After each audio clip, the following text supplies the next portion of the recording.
Hello.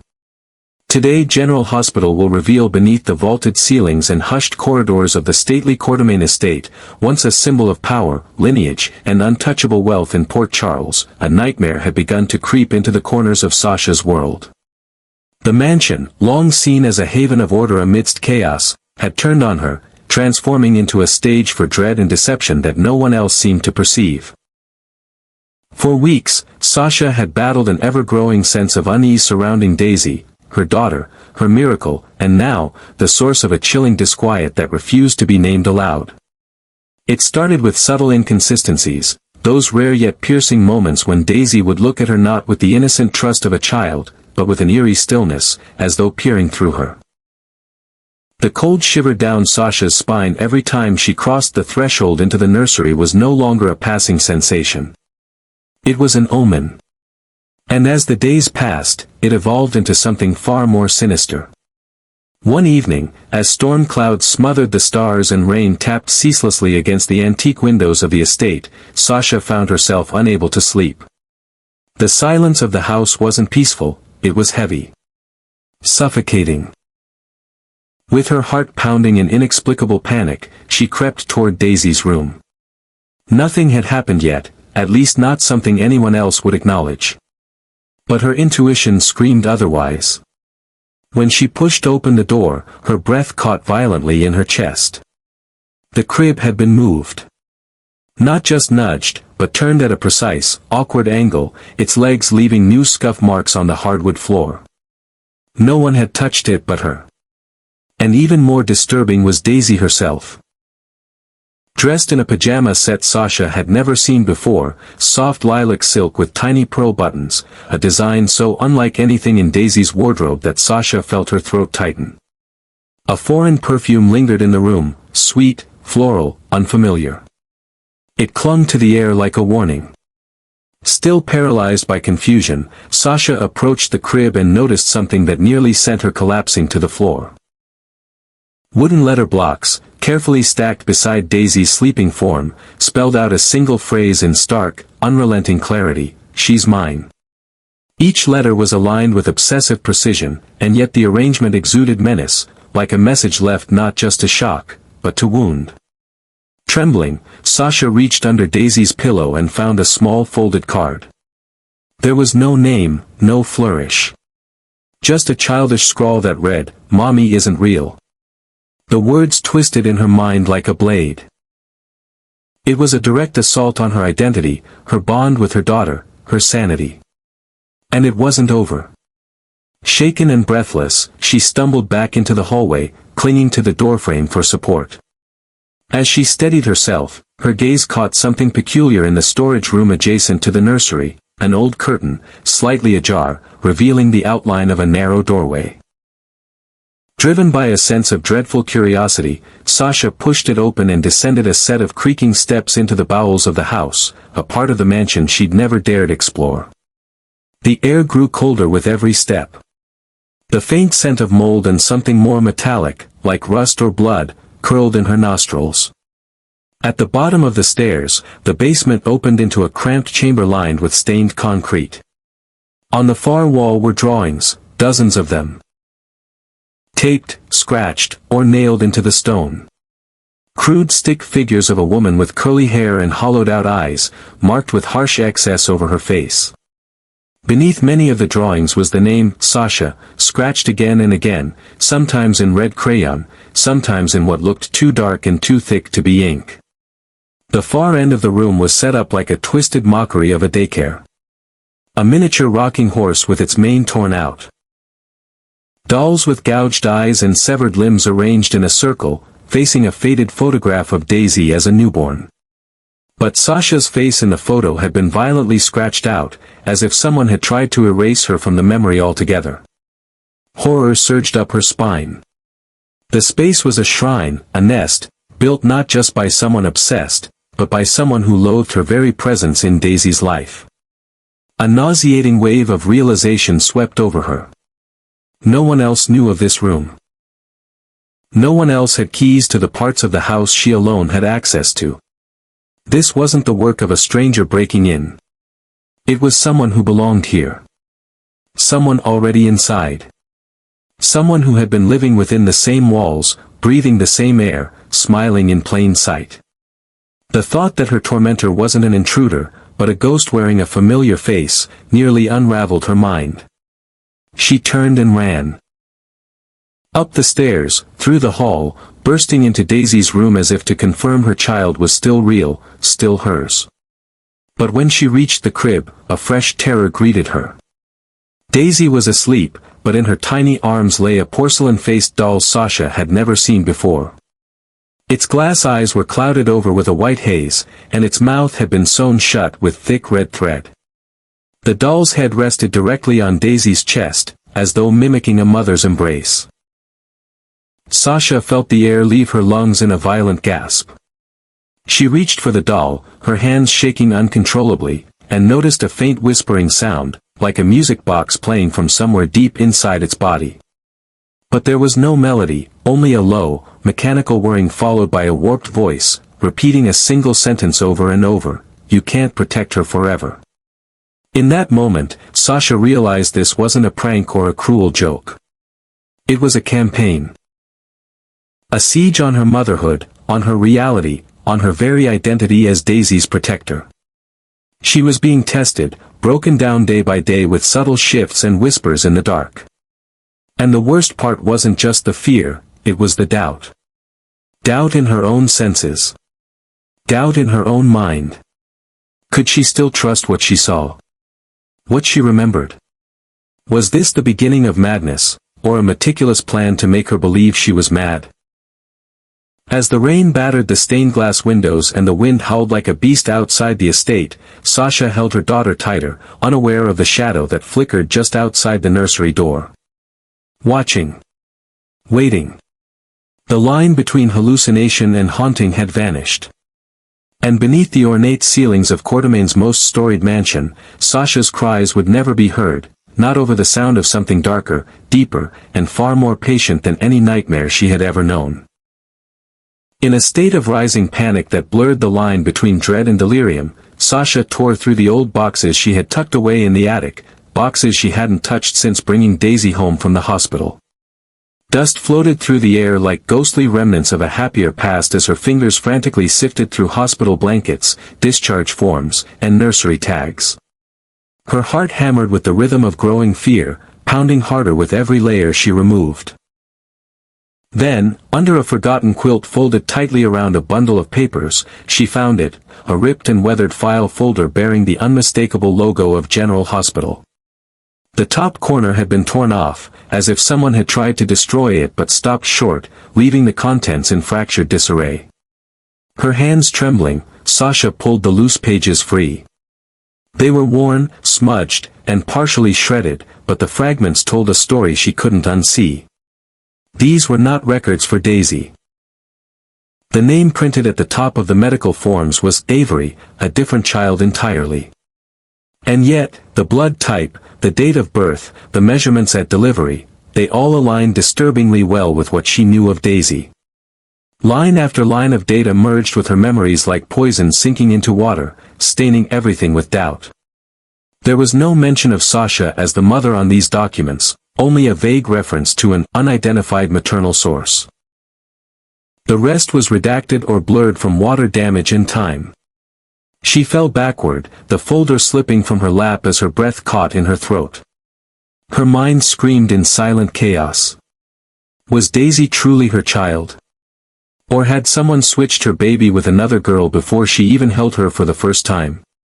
The question struck her like a blade across the chest, cutting into the foundation of her identity. The room spun around her. Her fingers fumbled for her phone, desperate to call someone. Anyone, for help, but before she could dial, the screen lit up on its own, cold and bright against the dark room. There were no missed calls. No messages. Just one new video file, uploaded only moments ago, its origin untraceable. Her thumb hesitated, hovering over the play button. A silent warning surged through her veins, but she pressed it anyway. The video opened in darkness, and then, slowly, her own bedroom came into view. The footage was grainy, the angle low. Taken from the floor, hidden in a corner.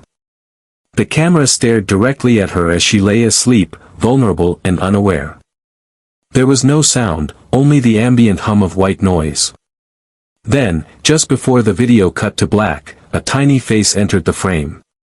A child's face. Eyes wide, glassy, and unblinking, staring into the camera with unnatural stillness. The expression was unreadable. The eyes didn't move. The child, Daisy, or someone wearing her likeness, just stared. Then static. Sasha dropped the phone as if it had burned her. Her lungs refused to draw breath. Her throat tightened, constricting as though unseen hands had wrapped around it. No scream came out, only a choked gasp that dissolved into silence. She stumbled back from the boxes and collapsed into the wall, her entire body trembling. She was being watched. Filmed. Toyed with. The most intimate spaces of her life had been invaded without her knowledge, and now she had proof. Proof that someone was inside her home, inside her world, erasing the boundaries between her and madness. Yet when she tried to speak up, no one truly heard her. Michael was absorbed in his own affairs, distracted by legal matters and family tension. Willow, though kind, offered only platitudes, too caught up in the chaos of her own life to fully grasp the weight of what Sasha was trying to say. And Jason, her last hope for grounding and protection, was no longer in Port Charles, unreachable and absent at the moment she needed him most. That left Carly.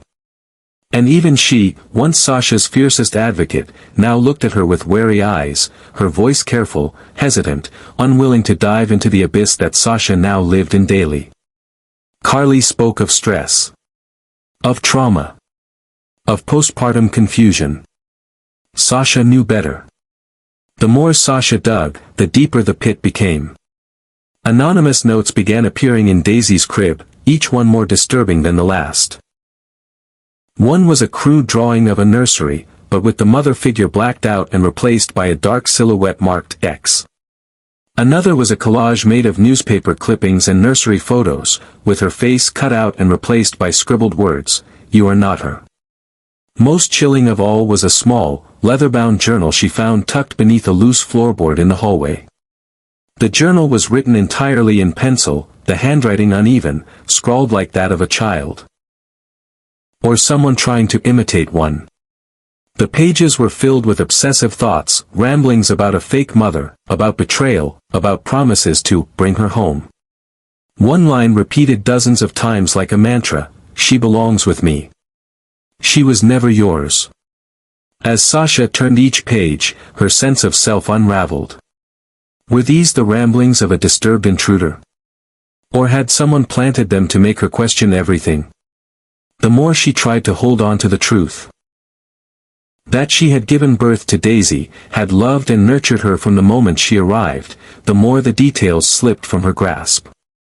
Her memories, once vibrant and precious, now felt like paintings left out in the rain, blurred, faded, incomplete. Was it possible that she had been wrong from the beginning? That Daisy had been given to her as part of something much darker? Or had she fallen so far into fear that she was creating fictions to match her paranoia? No answer came. Only shadows. Only the oppressive silence of a house that once offered shelter, now humming with secrets and hidden footsteps. Every hallway felt colder. Every creak of wood beneath her feet now sounded like the approach of something unseen. At times, she caught glimpses, brief flashes in the mirror, or the feeling of eyes on the back of her neck, but when she turned, there was nothing. And yet the terror remained, growing stronger with each passing day. Sasha was no longer certain of where the boundaries of reality ended. The person tormenting her might not be outside, waiting to strike, but within, already embedded in the architecture of her life. Her perception, her trust in others, even her trust in herself, had been dismantled, leaving only questions. Was Daisy Avery? Was Sasha ever her real mother? And who, if anyone, had orchestrated this twisted descent into doubt and despair? The truth was no longer just elusive, it was weaponized. And Sasha, alone in the shadows of the Quartermain estate, could only brace herself for the next revelation. Because she knew, with terrifying clarity, that the worst was yet to come. At last, with the weight of 1,000 fears crushing her chest and the slimmest shred of hope flickering like the dying flame of a candle, Sasha made her way back to General Hospital. The halls that once brought comfort now felt sterile and cold, stripped of their humanity by the storm raging inside her. She approached someone she had once trusted, a former colleague, a friend from the darkest chapters of her past, a medical technician who owed her a quiet favor and who now looked at her with the wary sympathy of someone seeing a woman unraveling at the seams. With trembling hands, Sasha surrendered a small sample of Daisy's hair, desperate to match it against her own and put to rest the creeping suspicion that had poisoned her every breath. Days passed like years, each hour a slow torment, every sound in the mansion magnified into imagined threats. She clung to the possibility that all of it, every note, every whisper, every manipulated object in the nursery, was merely the result of stress, grief, or some cruel hallucination of trauma. But when the results arrived, whatever hope she still clung to shattered into irreparable shards. The DNA was a match, but not to Sasha. It belonged instead to someone else. Someone whose name had been carefully redacted in hospital archives. A woman who had been flagged in an internal report years ago after she faked a pregnancy and attempted to abduct a newborn from the hospital's maternity ward. The case had been sealed, the patient transferred to a long-term psychiatric facility. But somehow, impossibly, she had disappeared from the system. Her records were expunged. Her identity erased. And yet, her signature remained. Sasha froze as her friend laid the forms before her. The handwriting, small, erratic, unmistakably obsessive, was identical to the scrawled notes Sasha had been finding around the mansion, the ones declaring, "She's mine," the ones calling her a fake, the ones threatening to take Daisy back where she belongs.